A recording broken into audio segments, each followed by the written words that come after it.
right, well, welcome back to Buzz and Blabbering, where we talk about stuff. Season 2, Episode 3, I think. 3 with a question mark. Moving on. We have beer tonight. Beer. Sorry. I have saved calories just so I could drink beer. Yeah, this is going to be my dinner. Tonight we have boom sauce. Boom sauce. Boom sauce. It's really weird to try to turn it in the camera so that, yeah, boom sauce from Lord Hobo Brewing down in Woburn, Mass. Oh, Woburn. And it is 8%, 8 horsepowers. Yeah. I'm just gonna go ahead and pop these out of the plastic as well, so that we don't have to listen to that during the podcast. I love this I'm name. definitely drinking both of these. Attaboy. This name is awesome. Mean, how could I not grab this off the shelf after reading Boom Sauce? Where was this when you were looking at the beers? It was in the store. Correct. Where in the shelving unit was this beer? Understood. Okay. It was at Mainly Provisions in Kingfield, Maine. Hold on. Did you just swap stores? Like, I thought we've been going to Mountainside. Yeah, but they haven't sponsored us yet. No, I had to get other stuff too. Gotcha. I had to get ground chicken and shrimp, not mixed together. So I went to the first beer cooler, which was all the Bud Light in the land, and I decided that was gross and I didn't want to drink urine. So I went over to the specific craft brewing refrigerator, and this was on the 4th shelf from the bottom, so about chest level on me. And amongst all the rainbow and brightly colored cans, I saw this dark colored can called Boom Sauce, and I saw the 8% label on it, and I said, I'm buying that, because how can you not? You know, it's interesting because when I see a darker label, I think it's going to be a darker beer, so I thought this was going to be a stout. It's not. It's a double IPA. I'm not complaining. Well, let's do it. Talk is cheap. Let's drink some beer. Cheers. Get it all over my glasses again. Ooh, that was a good pop. It didn't squirt. It didn't go everywhere like the last one. Ooh.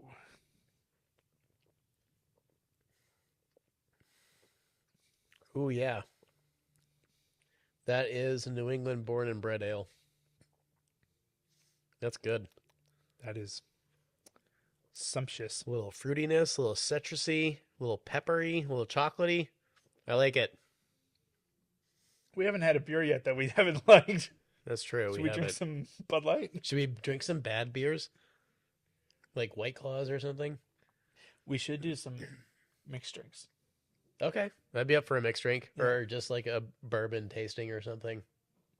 So my thing with whiskey, bourbon, well, those ones particularly, I don't taste much of a difference in all of that because I want to be a whiskey guy. I'm a reenactor. So I'm like, oh, I should love, my tobaccos and my whiskeys because it makes sense. Because it's period correct. But I don't enjoy the whiskeys. Really? The burn.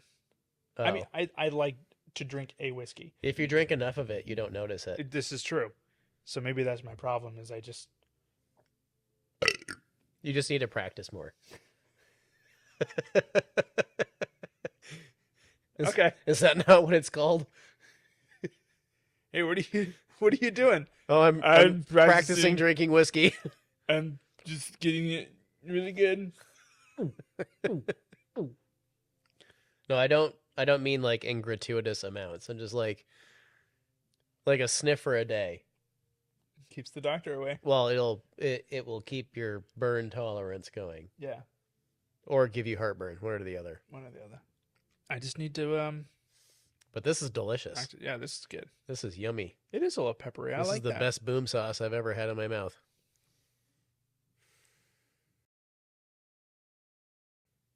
He said that. Yep.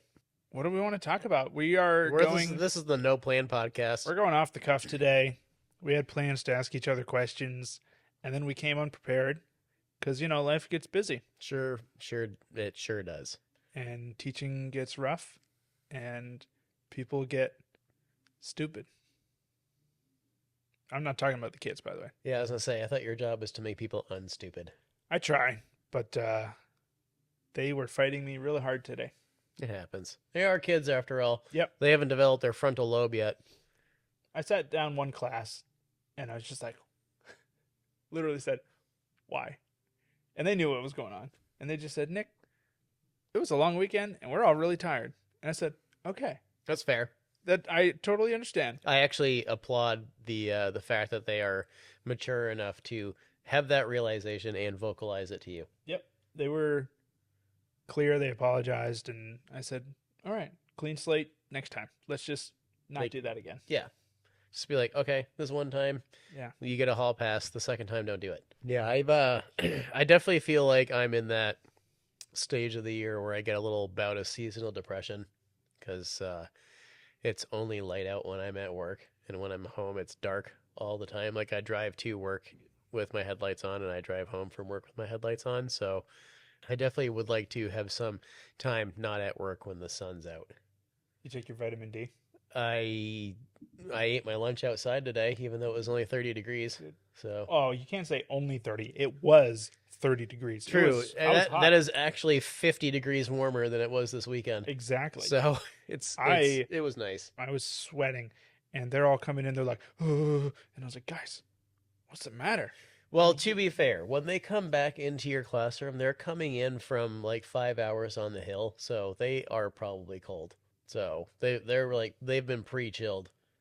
True.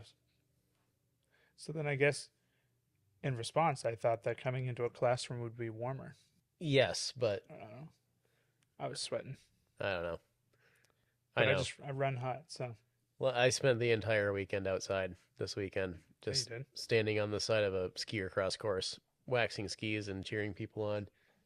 And the highest temperature of the day was 12 Fahrenheit. That's warm. That's toasty. No, that is cold. That is so cold.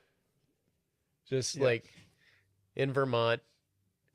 And Vermont is wild. And I don't know how many of you have ever been to Vermont, but Vermont is like there isn't a flat piece of land in Vermont anywhere. It is either True. uphill or downhill.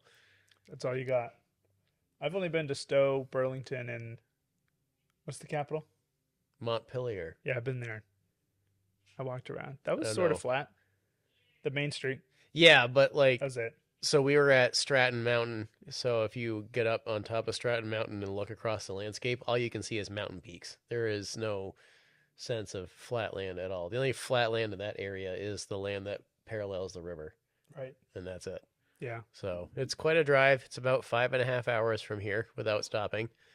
And yeah, because the road does this. There's no, even the highway does this. There's no straight sections of road whatsoever anywhere. It's a long drive. It's a long drive. It's a long but- drive. Yeah, we made it work. Did some ski racing, ski across racing, which is the most insane fun. It's fun to watch. It's the most spectator friendly skiing out there. Can you explain that to the non-skier? I mean, okay, from my experience so far, I sort of understand what it is, but would you explain it? Potentially. So imagine, I'm gonna make another comparison to another sport.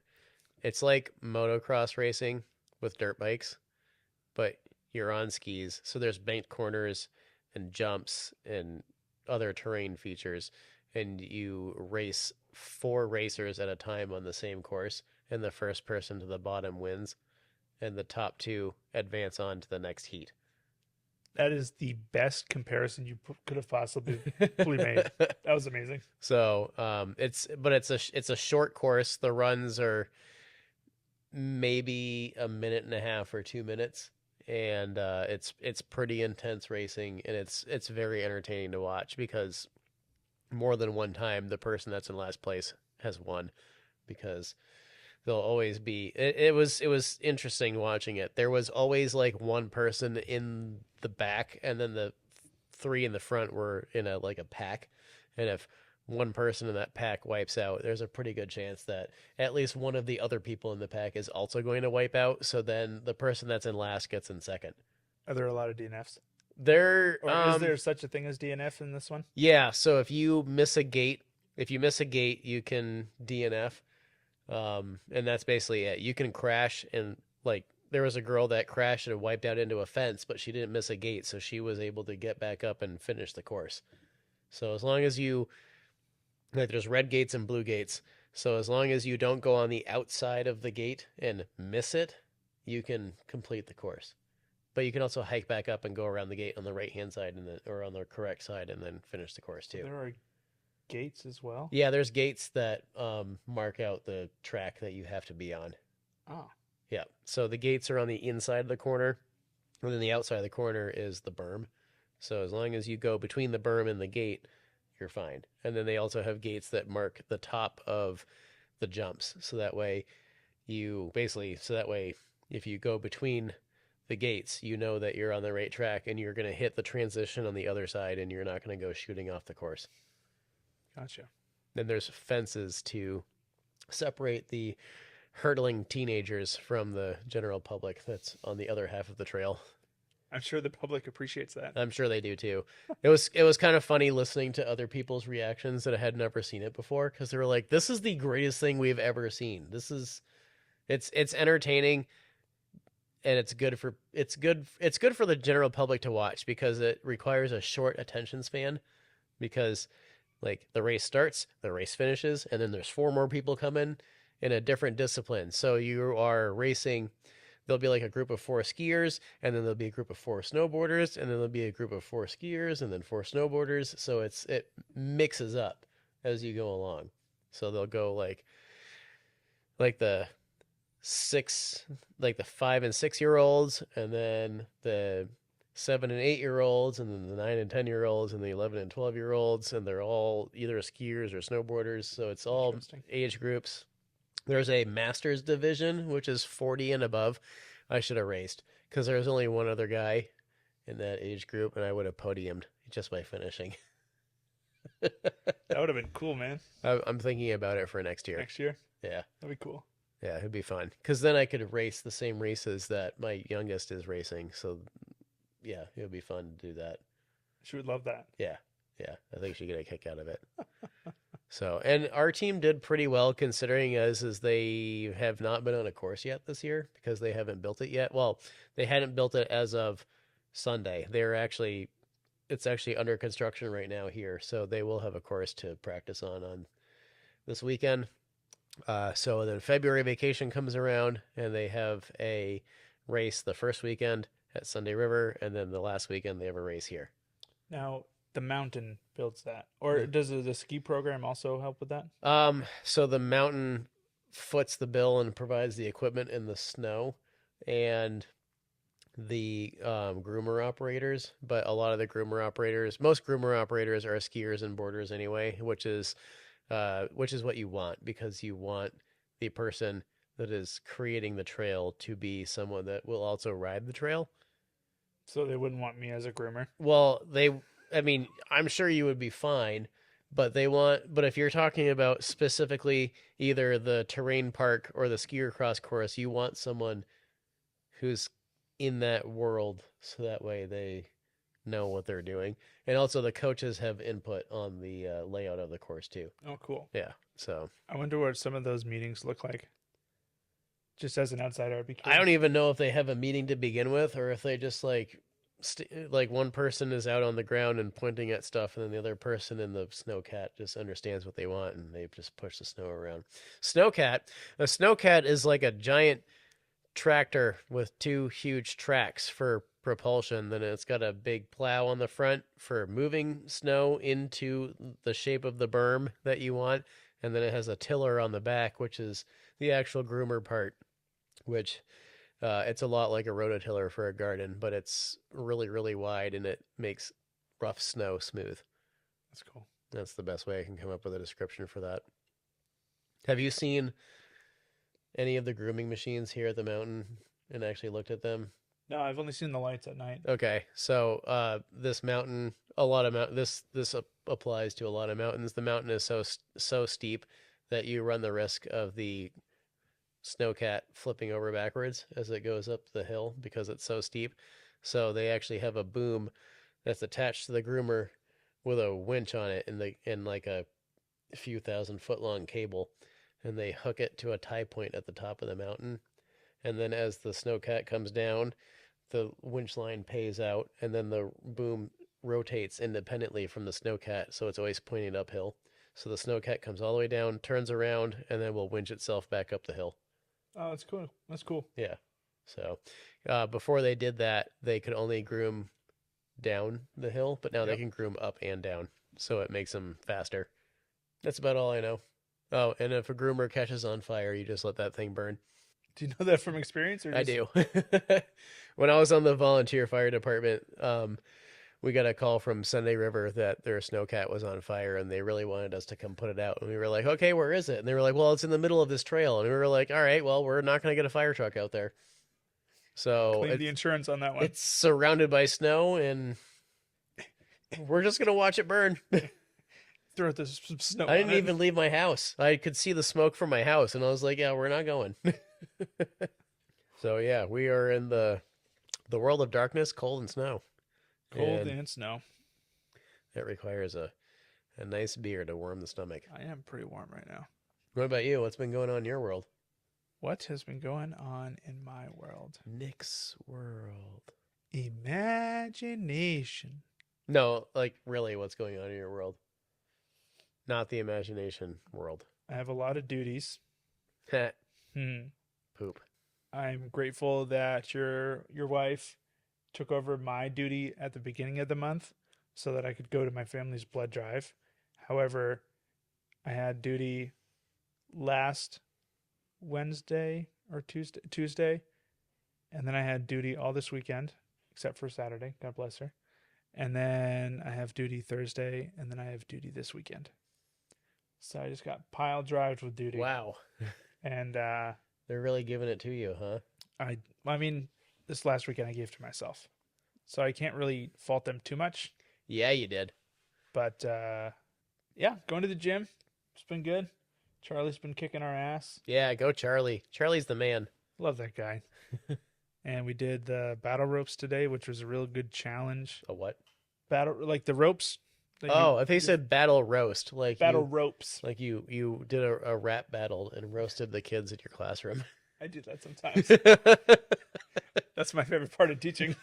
That's why I do this. Just to So I make can- fun of children. I can make fun of children There you go. legally. There you go. Yeah. So that's been good. It was tough because I got to the point where I had to draw from my mental backup power. Like, all right, I can do this. You know, I'm going like this, and I'm just like, oh my god, my arm is killing me because I did chest Yep. and some other stuff this weekend, and I told him that I said I did chest the other day, and then sure enough, he's like, He was all right, like, "Cool, man. I don't care. okay, Do cool. this." Let's do some bench presses today with dumbbells. And I was like, oh, fuck. But I did that. Yesterday, I fasted for 24 hours just to see if I could. Because I love food. And it was a challenge the whole way through, especially around 2 o'clock. I had 6 more hours to go, and it was 2 o'clock. And I was just like, oh, I want food. I feel like a duty weekend though is like the ideal time to do fasting. I don't know. I need to have things to do so that I'm not thinking about it.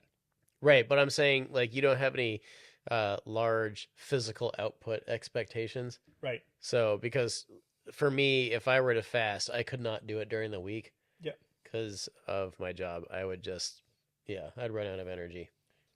We hosted the Special Olympics yesterday, Yeah, you did. which great program. The only thing is, I feel like I don't do anything for it. Is that because you don't participate in winter sports? That might be some of it. Like a lot of it's skiing and snowboarding, which I don't do.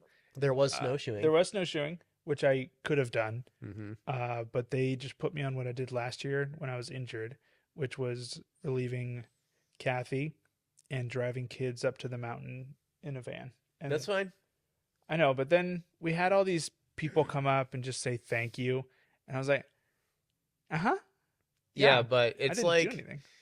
I know that they're thanking the organization. you're still contributing to it.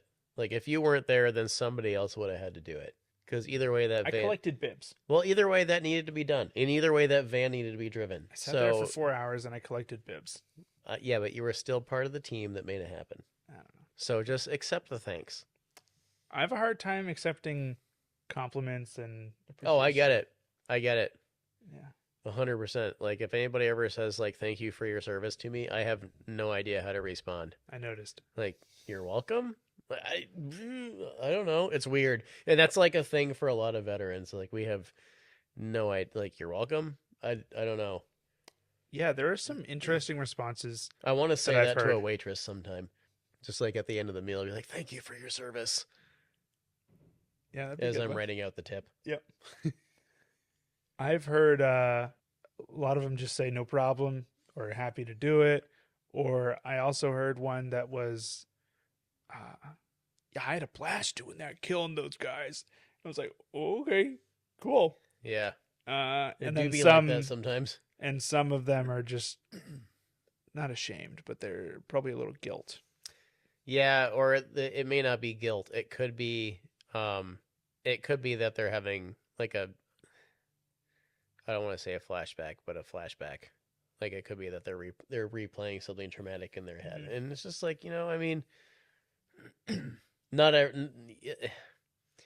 It's a double edged sword.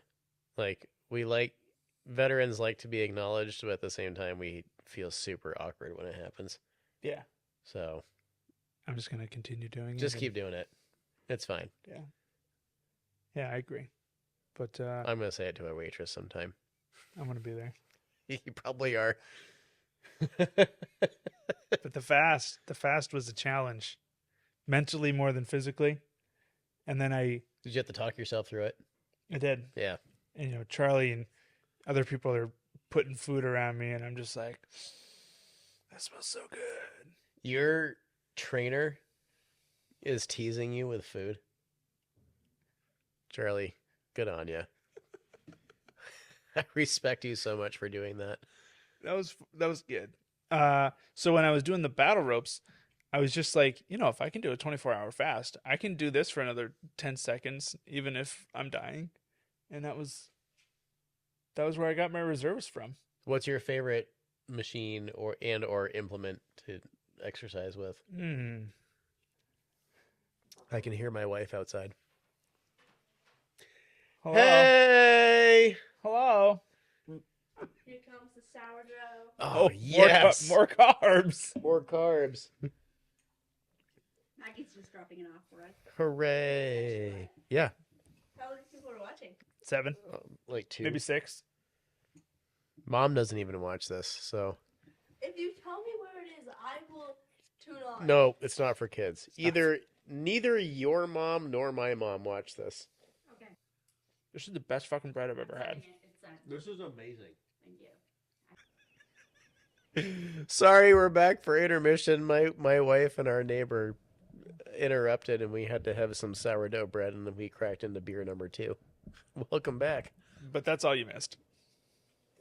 More or less. Yeah, but we're a lot into 2 beers that are at 8%. So boom sauce, you come by your name rightly. Yes, sirree, Bob. Boom. I'm so glad I'm a cheap date. Yeah. This is the only time I drink now is when I do these podcasts. That's pretty much it. Except, okay, funny story. Okay. 2 weekends ago, Uh-huh. when we were in Jessica's playing cards, Yep. and When we tried to play cards. we literally, I opened the box of Cards Against Humanity, dealt out the cards, and then Kathy said, I gotta go upstairs. And I said, okay. So I put the cards away, and I had probably 2 drinks, 3 drinks, or whatever. And then Jess said, the rack's open. And I said, okay. I took a shower real quick. We went to the rack, had a couple more drinks, and long story short, a week later, I'm like, oh, I got ginger ale still? and I went to take a swig, and I was like, "Ooh!" I forgot that I had mixed it. And With so what? there was like tequila in there still. Oh, with ginger ale? It's actually not bad. Ugh. It's not as good as whiskey, I but don't know about any of those statements. whiskey ginger. Well, yeah, Yeah, but it just yeah. it was a surprise when I was like, I bet it was. whoa, buddy. Oh, I have a new job. I forgot to tell you. A new job? Yeah. I mean, I still have my real job too, but now I'm the official manager of the airport now. Actually, Yeah. congrats. So if anybody needs to fly into 08 Mike Echo, you give me a call. My information will be on ForeFlight anytime now. Is that a porn site? No, it's it's an app that you can pay lots of American dollars for, or European dollars, whatever, and it's a flight software for flight tracking. Fuck. So you can type in 08ME and then it'll put it on your route, and then you can fly directly there. We're not open during the winter, by the way, because Don't fly there. we don't. It's a grass strip runway. It's 3,000 feet long and it's 75 feet wide, and we don't plow it, so it's not open during the winter. Sorry, but yeah, come on down. We have a we have a breakfast every year that we put on during the Phillips Old Home Days. Come on down, check us out. It's the same weekend as the Civil War reenactment of the raid on the train at the narrow gauge railroad. So you can come in and see me making breakfast, and then you can go see Nick firing a fake weapon off of a train. Oh no, it's a real weapon, but not firing anything. You can come watch Nick shoot blanks. I shoot blanks with a bunch of other guys I do too. at each other. I have also had that procedure. What are we talking about anyway? Welcome back to the show. Okay. So I had a plan to make several notes, and I It wrote didn't one. work. You I wrote wrote down one thing, and I don't even think I can read that. And then I went to go talk to you about more, and you're like, "Let's start recording." I was like, "Okay." So I You mentioned could have said no. I need to talk about this more. my tarot card today was to be happy, and so I'm just going with the flow, man. You're there. I am. You've made that happen.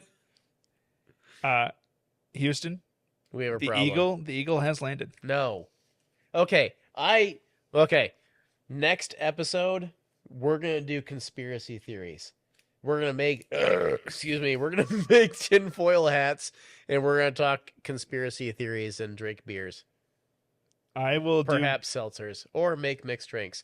Ooh, we should make a picture of Manhattans. Oh fuck! All right, I'm in, brother. We might not want to film that on a weeknight. Yeah, that's gonna be a Friday night kind of That's thing. gonna be a Friday night podcast. Now, I mean, A picture I that we will put do- two straws into. so it'll be like one of those. It's just gonna sit right here on a cardboard box, and we're What are gonna those drinks you sip get out of it. at like sushi or Chinese restaurants. A scorpion A bowl. scorpion bowl. It's gonna be like a scorpion bowl, but it's gonna be Manhattan. old fashions or Manhattans. That's funny. I'll do my research on some conspiracy theories. Like I have a base knowledge on many of them. We But have that's to about make it. tinfoil hats. I have 2 or 3 boxes of tinfoil. We have to do that. I'm so in. The one note that I had, and I'm just gonna throw that away because it doesn't matter now. I mentioned that I like unfiltered beers because I feel that it has a texture and a flavor to it. Like our beer from last week, Yeah, like our beer from last week. which Or was and by last week, like it a was month like ago. a month ago. I'm sorry, we're doing our best. There's a lot of we're fucking busy But let's call it a week ago. Last week. Last week in podcast land, in podcast land. because actually that's Ooh. when our podcast was released. Yeah, what so it did come out last week. technically last week. Okay, yeah, so we're not wrong. Get fucked. Yeah, we can make Um, our own reality, and you're in it, and you're stuck here. Ah! Wayne's World. Excellent party time. What are your thoughts on unfiltered beers? I prefer them. Why? So my first experience with an unfiltered beer was in Kodiak, Alaska at the Kodiak Island Brewing Company. I need to figure out how to order their beer because I really like it. They had this beer called Liquid Sunshine.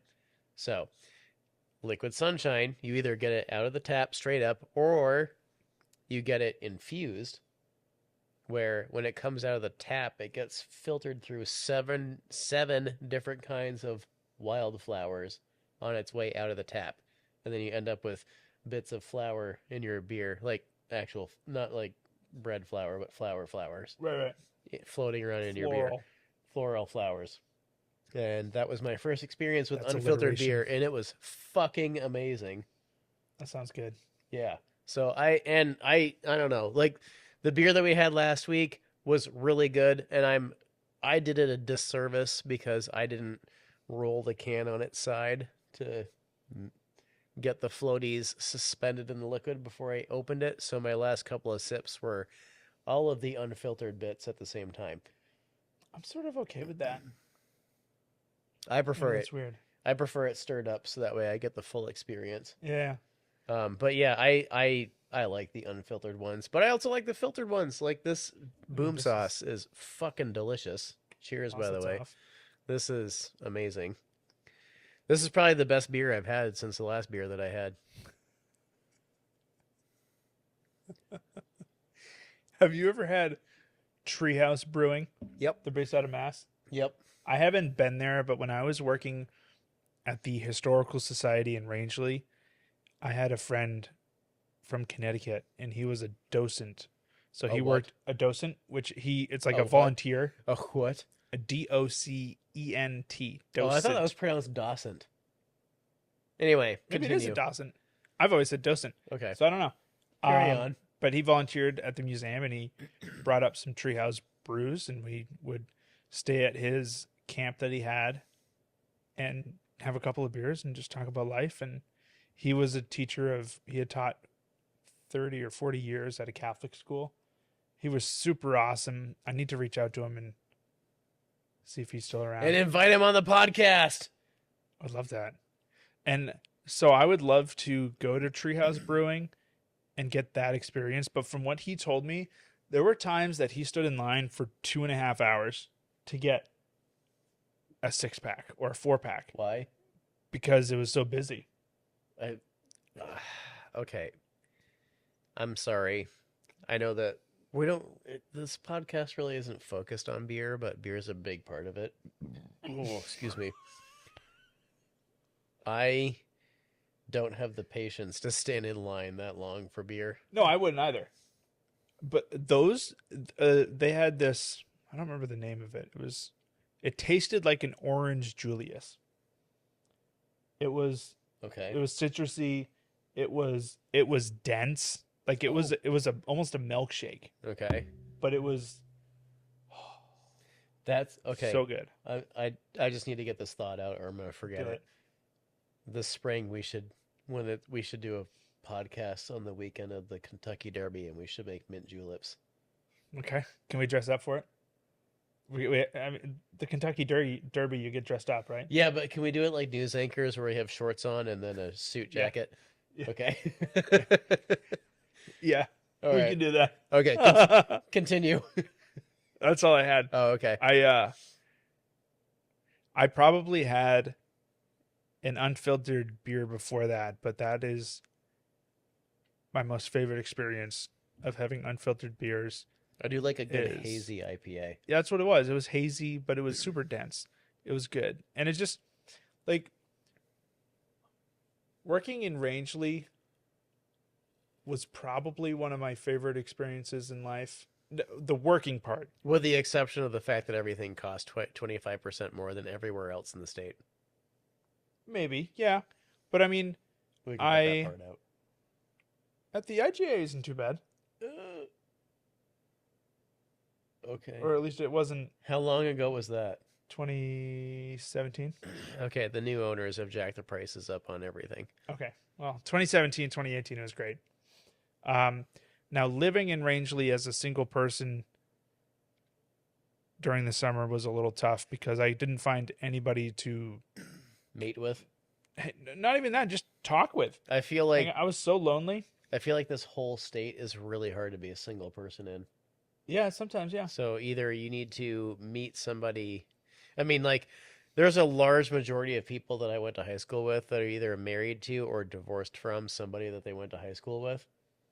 Yep. So you either need to meet somebody early on in life that's going to be your person for the rest of your life, or you need to import somebody Yeah, from another state from or another state. Russia I was thinking the Russian mail or order. Czechoslovakia. But working in Rangeley was really nice. I had a great boss, and oh, oh, we should invite Bill on the podcast. Well, everybody, welcome Bill. Bill, you are coming on the podcast, man. He is a personality, and he was probably the best boss I've had, where he wasn't. Where did you work? I worked at the Outdoor Heritage Museum and the Rangeley Historical. Oh, I just Museum. met somebody that works there. Yeah. Yeah, just the other day. She's a real estate agent that I did a job for, and she also works part-time at the Heritage Cool. Museum. Yeah. Cool. It's I had such a great time learning how museums are operated.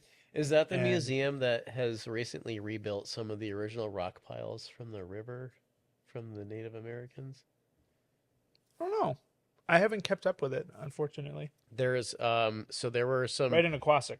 yeah, so there where they have the Rangeley boat on display. Yes. Yeah, so they have They had the I think that it's the- this museum that I'm talking about. They recently took a Native American rock pile from the river that I think they used to use as like a meat cache. Yes. And they rebuilt it at the museum. Yep. Okay.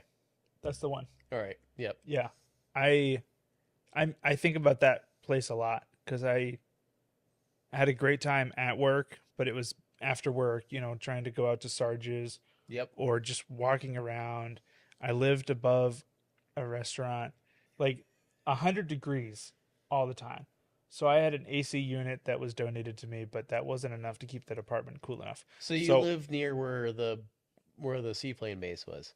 Yeah. Okay. And I was out of that apartment as much as I could because it was just, it was Well, rough. also it's Rangeley, so why would you want to be stuck in your apartment? yeah, even Go outside and do something. I If you haven't been there, go to Rangeley, Maine. It's beautiful. There's like stuff to do. It is beautiful. I was a little depressed at the time, You shouldn't. Well, okay, I get and I it. was drinking a lot. Okay, that's Um, not great, Well, no, especially because on a I felt lonely. podcast where we Because drink beer. I attempted to go out and meet people. That's hard to do there. It is, but when I did, I feel like I'm a personable person. I can go up to somebody I'd agree and with become friends with them within an hour. But for example, I went to a karaoke session and I met this couple and I said, "Hey, let's sing a song." And they said, "Okay." So I went up, we got agreed on a song, that. I've seen this. came movie. back, chit chatted with them, and then they said, "Okay, we'll be right back. We just got to hit the bathroom." And then they were gone. Did they crawl out the bathroom window to get I- away from you? I don't know. I'm a little embarrassed because I'm like, what did I do wrong? And they left. I did the song myself. Nailed it, by the way, at least in my drunk mind. But it was just hard to find people my age who wanted to hang out. And I think I was also post breakup too, so that was kind of rough. I think that every state has places like that.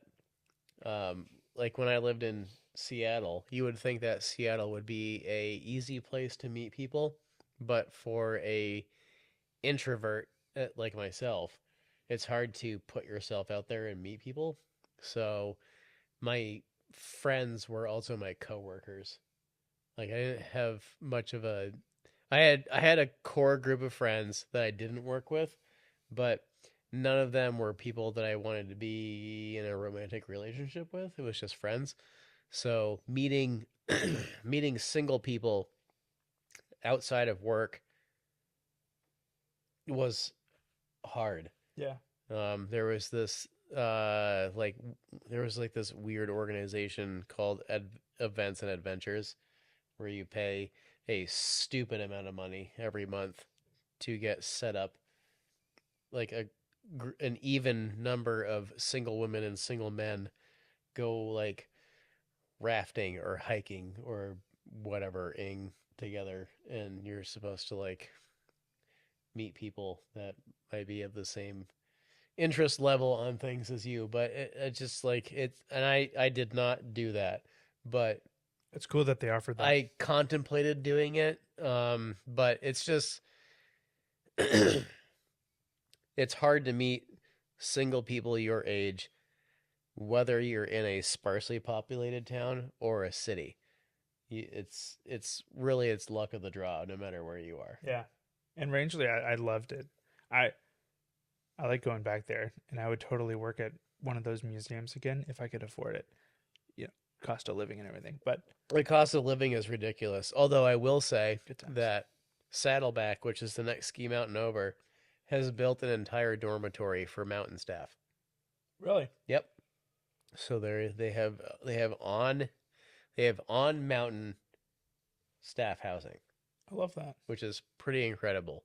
So they built a giant dormitory for multiple staff members to live. I don't know if you can live there with your family. I don't know the rules behind it, but it's two or three fairly large buildings that are there for the seasonal staff to live in, because being a seasonal staff member at a ski area making minimum wage, there's no way that you can afford to live in the ski town that you are working in, Amen.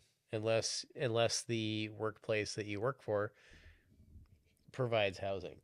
Like Sunday River, which is an hour and a half south, has purchased a hostel and a hotel to house some of their seasonal workers. Have you checked out the hostel down the road?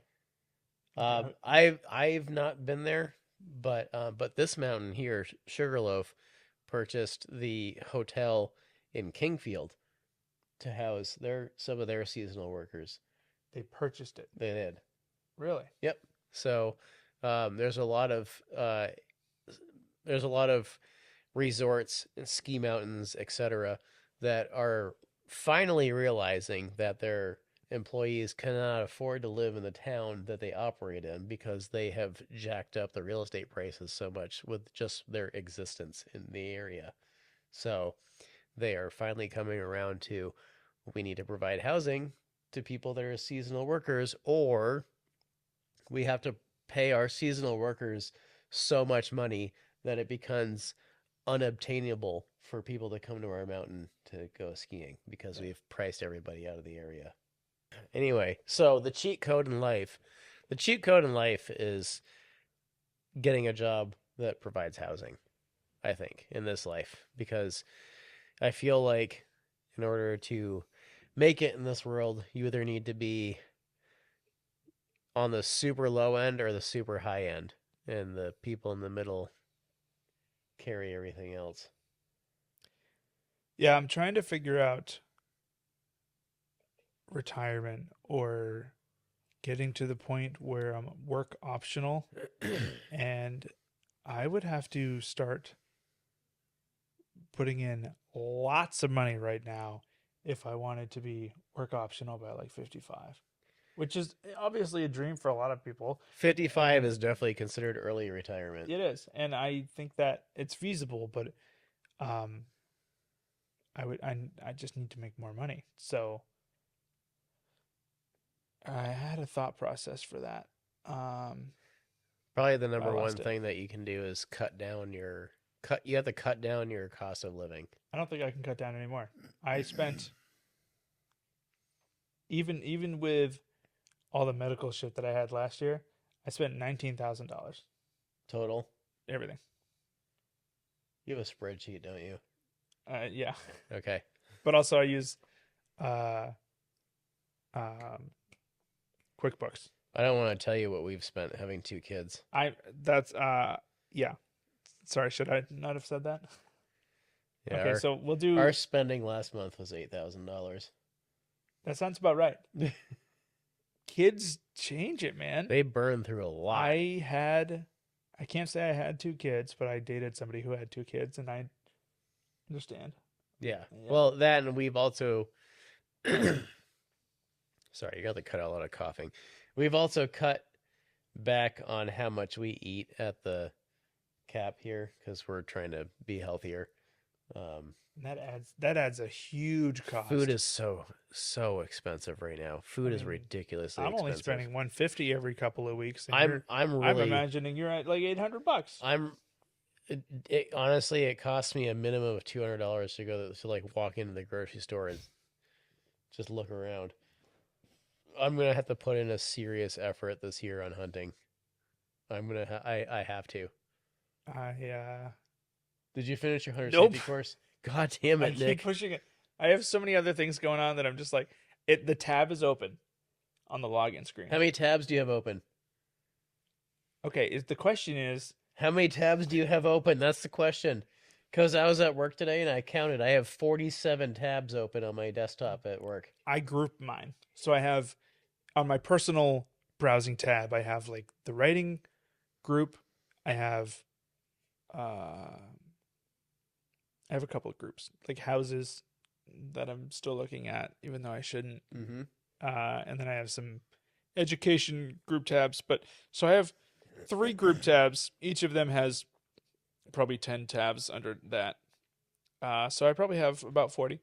But so all of those are closed, and if I'm not using them, I only have 3 tabs open, which is my Google Drive, the Hunter Safety course, and usually my email. Okay.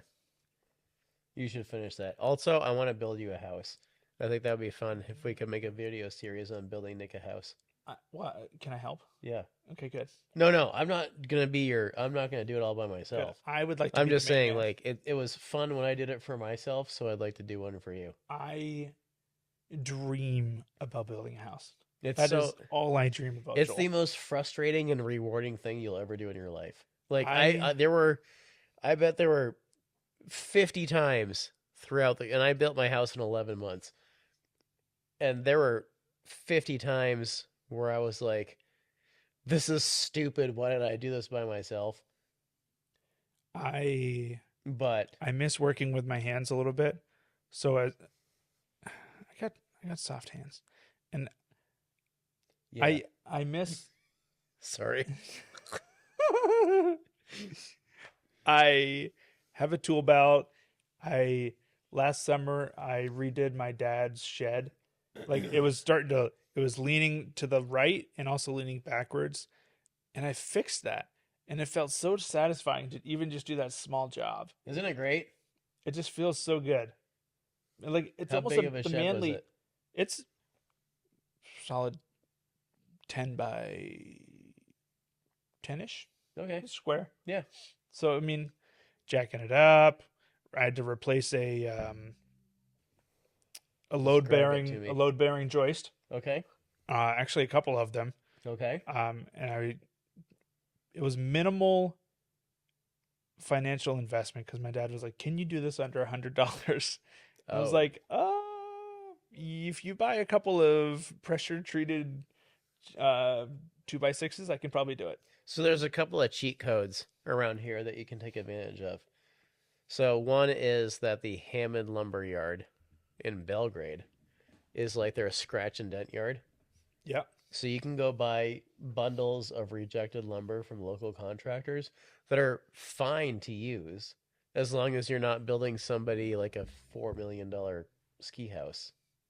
Yeah.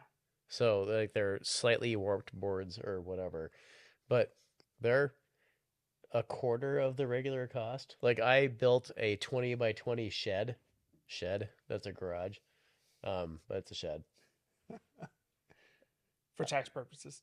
No, it's no. I needed a shed to put extra crap in, but I also wanted it to be big enough that I could put a car in it if I had to, which there is a car in it right now. Um, it's 20 by 20, and it has 12-foot walls, and I spent all of $4,000 to build it because I bought rough cut hemlock lumber and pine boards and metal roofing. Years ago, when I was with And that's big enough to be a house. that, it is 20 by 20 is huge. When I was probably 6 years ago, I was considering buying land and then buying like a mill and milling A sawmill? a sawmill. I Yeah. wanted to mill my own lumber. I think that Mhm. would be. I was watching all these videos and doing all Kathy's this brother has research. one. Yeah, some of them they're not too expensive. Yeah, I would love to do that. Kathy's brother has a sawmill. I think it's a woodland mill or it's a wood miser. It's one or the other. But yeah, it's so we used to have a 1958 camper that we towed it up to Kathy's brother's house and it was all empty. Like it had been completely stripped on the inside. So I built a couple of bunk beds in it. We towed it up there and we fired up a sawmill and we built a couch to go inside the camper in a weekend. And it was awesome. Why don't we just buy a couple acres and just do some like survival You fun need, stuff? well, okay. So, idea for a video. I have access to an off-grid cabin that's like an hour and a half from here, and I'd really like to go camp for a weekend and film our musket our black powder rifle video. Please, Daddy. Yeah, we're gonna do it. I It's got a giant wood cook stove in it and everything. It's gonna be awesome. I miss doing a lot of outdoorsy things, and I keep talking about it like, oh yeah, I'll do this and this and this. I haven't done a lot since I was in the Boy Scouts. Oh no, we're gonna have a boys' weekend this summer. I'm friggin' in. I'm starting to plan out my summer. Well, okay, So so I got set 4 aside a weekend this summer. Yeah, I got plenty of weekends open, but I'm starting to put in like reenactments. Yeah. I do want to go and film a documentary in Paris for my family documentary I'm making. But I got time. I just There's 2 trips that I want to do this summer. One is out to the off-grid cabin, what we call hunting camp. And another would be to hike out somewhere local to here, out to one of the shelters on the Appalachian Trail and spend a night or two out there. Charlie and I were talking about doing. I'm pointing in the wrong direction. About doing the Bigelows.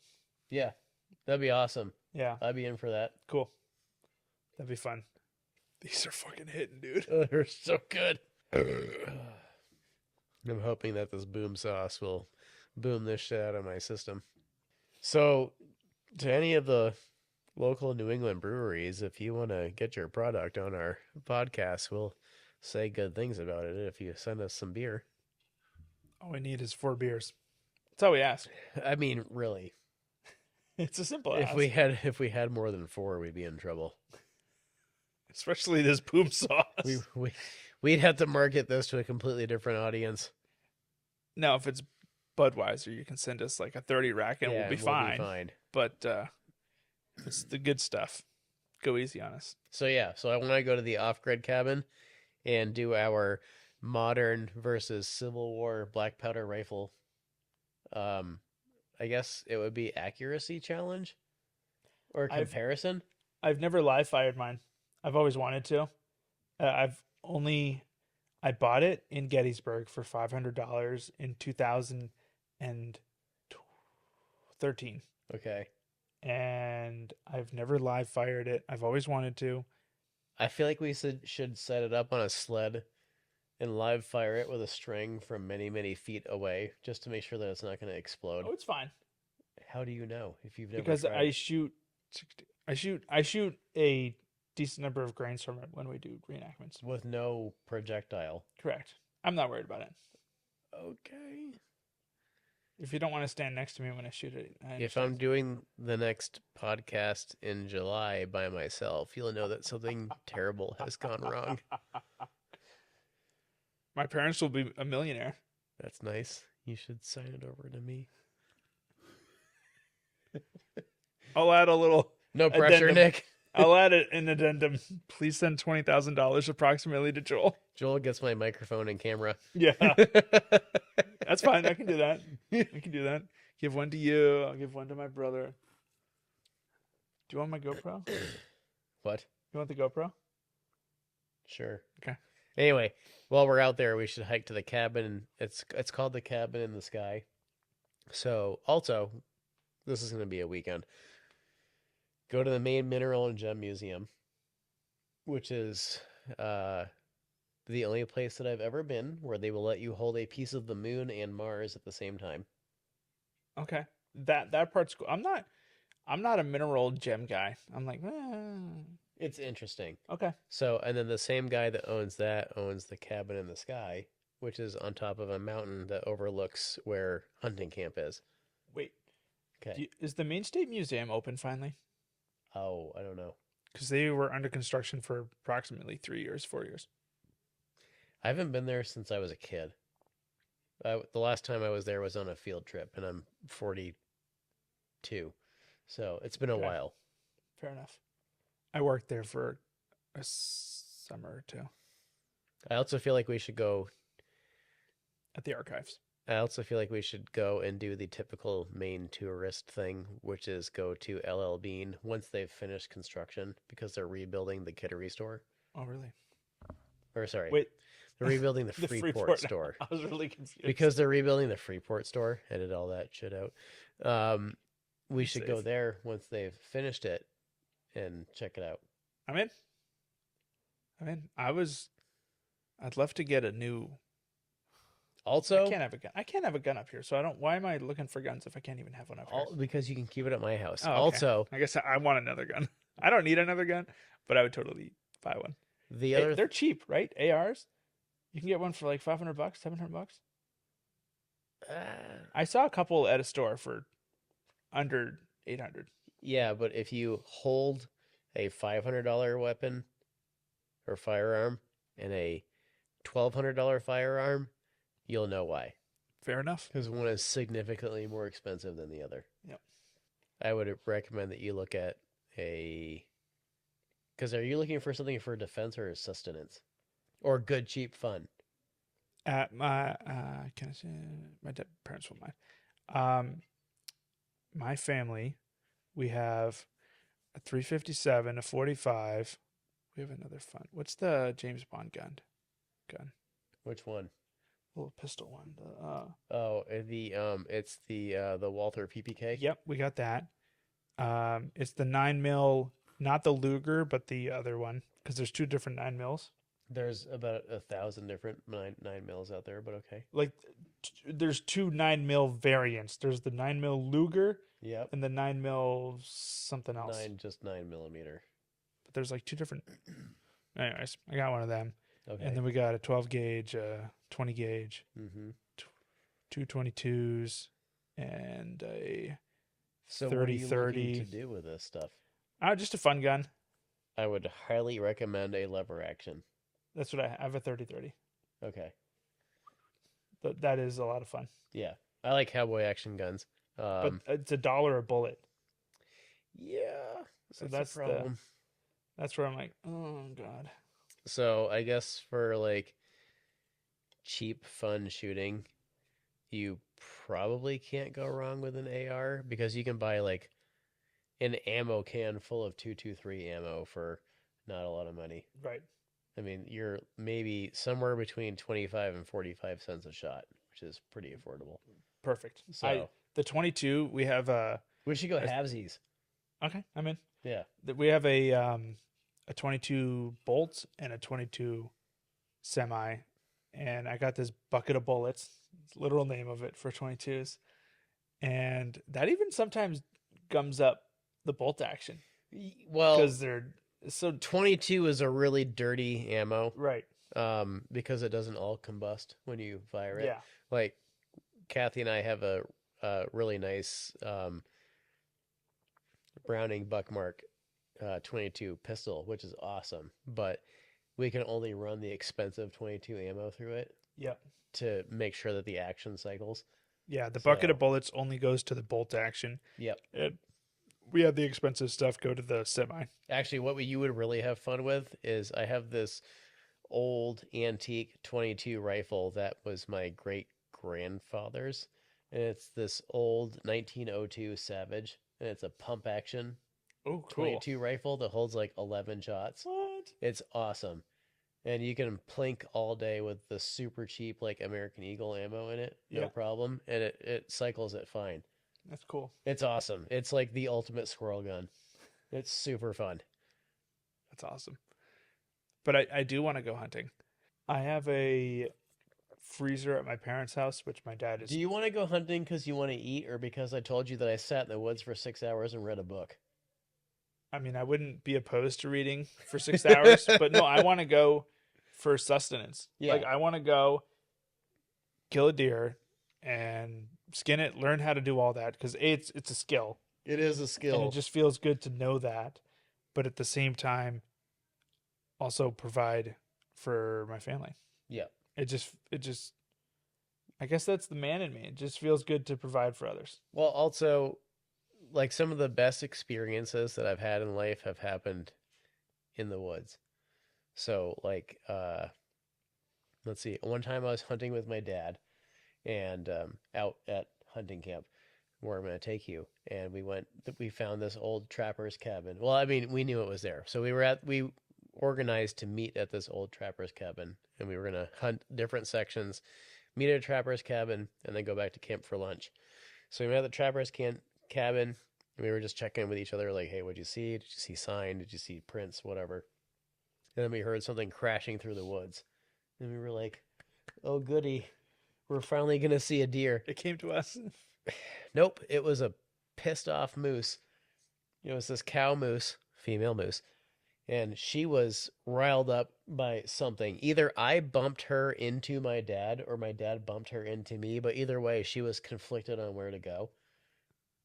So her hair was like a dog when a dog is angry. Her hair was standing up on its end. Just her hackles were up like this from her head to her tail, and she was trucking through the woods straight at us. So we like stepped back to the cabin like this, and she just went past us like a freight train, just going through the woods. Wow. No more than 8 feet from us, just hammering through the woods. And we were just both like, did that really just happen just now? Like, that was awesome. And then another time, no more than 1,000 yards from there through the woods, I was sitting on a dead log deer hunting, and a bear it was a young bear, so I think that it was that spring's bear, and now we're into fall. So that bear had gotten like essentially kicked out of the nest by mom, and he was like trying to find his own way. So he walked within 25 feet of me and had no idea that I was sitting there, and he just was like sniffing the air, looked around, and then turned and just kind of walked off up and over the ridge and had no idea that I was even sitting there. It was awesome. That is one thing I do want to see, but I don't want to see is a bear. So bear hunting has gone down in popularity lately for an unknown reason, because it's actually better meat than deer meat. So back For what, like the quality of it, the or quality and the fat content. So back in the day, like in Daniel Boone's day, the majority of hunting was done for, okay, the majority of meat hunting was done for bear, and the majority of deer hunting was done for the hide. But now the majority of hunting is done for the meat from the deer, so the bear population has increased. So over the past, I would say, 5 to 10 years, I have seen more bears in the woods than I've ever seen in my life. I've never seen one. They're like big fat forest ninjas. Like, you can't hear them because they walk very very quietly through the woods.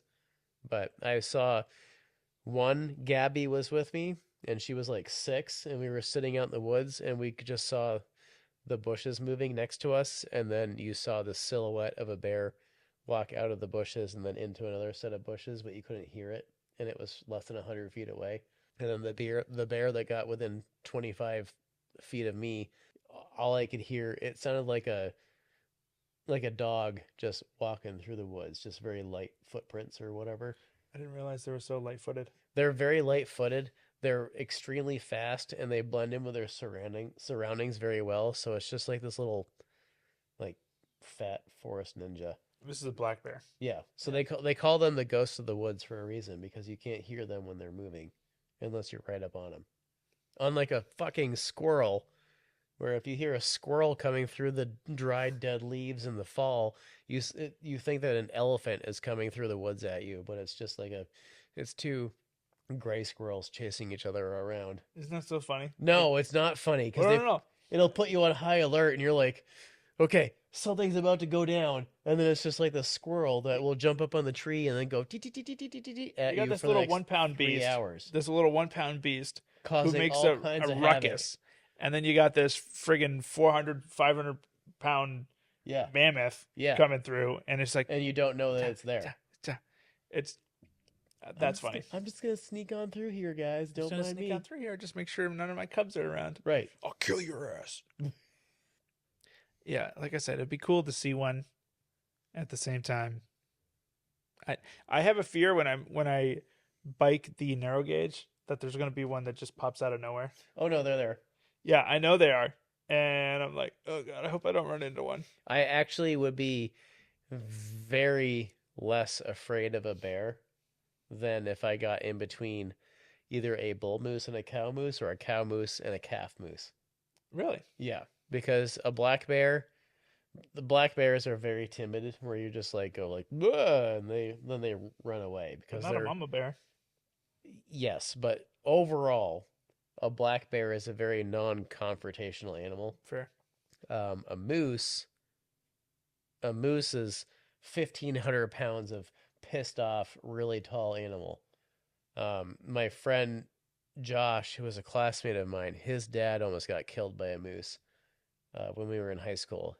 His dad heard the dogs barking outside, so he went outside as you normally would. The dog sprinted past him, and he looked this way, and then here comes a moose. And the moose saw him and was like, "Oh, you're done." Flattened him, stepped all over him, broke femur and pelvis and ribs, and punctured his spleen and everything else, just like stepping on him, and was like, "You're done now, old man," and then took off into the woods. He survived, Wow. but it's a moose is a much more formidable foe to meet in the woods than a black bear. Okay. Which is funny because a moose looks like a giant forest donkey, They fucking do, dude. but and a bear is sharp at 5 out of the 6 ends. But I would much rather be 25 feet from a bear than I would 25 feet from a moose in the woods. 100%. A moose is faster, I assume. I don't know the answer to that, but I would say that they're probably comparable in speed. The issue comes with the fight or flight response. The black bear's response 9 out of 10 times is flight, and the moose's response probably 5 times out of 10 is fight versus flight. Which one could I outbike? Neither. Okay, so it doesn't Have you matter. ever clocked yourself on your mountain bike at over 35 miles an hour? I haven't clocked myself, period. Okay, so if you can't run or bike more than 35 miles an hour, you can't outrun either one of them. Okay. I think I'm going to stop biking the narrow gauge. I wouldn't bother because No. the narrow gauge is such a populated trail that the wildlife there is typically aware that you're going to be there. Right. So, Well, the first day of... God, I have to pee again. Pause. Oh, but I got a good story. I'm sorry. That's okay. Rehearse it in your head. These don't count, they're liquid. Anyway, continue. Story time. Go. Okay. It's a really quick story, but the first day of teacher training in our first year that Kathy and I were here, there was a moose that ran across the Capricorn lawn. Okay, I know that you grew up in the state, but you are in Maine, so don't be surprised by the presence of moose. I'm not. We had a moose run across my parents' front lawn when I was a kid. I didn't get to see the moose, but I saw the tracks. That's it. I think that the closest, other than the incident at hunting camp, the closest interaction I've had with a moose was so when I was growing up, my family had a camp on an island in Sebago Lake, and we saw a moose enter the water from the point across the water from our camp. So we followed it in the boat across the lake so that nobody would hit it. And we watched it swim across the lake, and then it got up on the beach of the local summer camp while they were in session, and it just trucked up through the campus of the summer camp. I love that. Yeah, it was great. I had one Katahdin. This was my third time climbing it. I feel so bad that I'm a Maine native and I've never been to the top of Katahdin. It's okay. You've done other things. I've hiked Mount Washington, but I haven't done Washington. I've never hiked Katahdin. But this was the third time, I think, and I was with my girlfriend at the time and a friend, and we were camped at. It took us half the time we were there to figure out the name. Nesawatahunk. It's the. That's right next to It's the northernmost Cormac campsite at Katahdin. So you have the mountain, and we were on the east northeast part of it, and that was our campsite. Knife's Edge. Knife Edge. I don't think so. Okay. But we were there, and when we hiked, we went down around the mountain and started from the other end because that's where I was used to starting from. So we just did that. We ended up hiking the entire mountain. That's a whole nother story where we had to hitchhike, and it was a long day. But anyways, yeah. Okay. I'll get into that in a second. But we had a moose and her babies crossed the river near the campground, and that was beautiful because you had the moon that was there, so you could just kind of see the silhouettes of them crossing the river, and it was really nice. Cool, man. It was like 100 yards away. Why did you have to hitchhike? We went around to the side of the mountain. I don't remember the trail names, but we hiked up the mountain. We got to the top, and my friend was like, well, let's do Knife's Edge. I've never done Knife's Edge. And I said, okay, let's do it. We did Knife's Edge. I said, all right, let's start heading back. It's looking like it's going to get dark soon. Well, we're here. Might as well just do the rest of the mountain. So we went down to Chimney Pond. We're on the opposite side of the mountain. From your campsite? From the camp. We're actually closer to the campsite, but we're far away from our car. Okay. So we get to the other. So our car, peak. This is where we are. Oh, so no. we had to walk down to the main gate where we somehow got a ride from people who I'm pretty sure were hammered, but they brought us back. Yeah, man. A little bit ways, and then they left, and then we walked a little bit further, and then somebody else gave us a ride to our car, and then we drove back. And it was a 12-hour hike, and then it was probably at least a couple hours walking / hitchhiking back to our car. But it was a interesting experience. Baxter State Park is deceptively large. It's massive. Yeah, and that's how you get books like Lost on a Mountain in Maine. I was like, guys, why didn't we just go back? Oh, and then my friend, who had one job, carry the water filter. Uh-huh. And he didn't carry the water filter. So we're at Chimney Pond, and I said, hey, Nate, did you bring the water filter? And he goes, no, sorry, dude. So we had to ask other people for water because we ran out of water.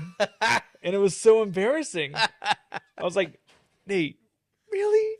You just got one job to bring the water filter, bro. Joel, let's finish this because I'm really hammered right now, man. Where are you gonna finish? All over. All over. Anyway, thanks for joining us on... What's your joke? What? What's your joke? Oh, fuck, again, I forgot. Hold on. You idiot. God, you interrupted. I was just about to come. He was just about to finish. He was going to finish all over the screen. Oh, dude, my microphone wasn't even plugged in. Are you kidding me? Yeah, I'm just kidding. Okay. Guess what? What? Chicken butt. Guess why? What did Oh. Hey, Nick. Hey, Joel. What did the ocean say to the sailor? Hey, waves up. Nothing. It just waved. Okay. So thanks for joining us on Buzzed and Blabbering and watching us drink some boom sauce by Lord Hobo. Thanks, Boom. Lord Hobo. You didn't sponsor us, but that's okay because we paid full price for this, and thanks very much for making this. We'll sponsor you. We won't. For this one video. We won't, but we will give you a shout out. So thanks for making such a great beer. We'll see you guys later on the next episode of Buzz and Blabbering. Buzz and Blabbering. Yay! Jazz hands.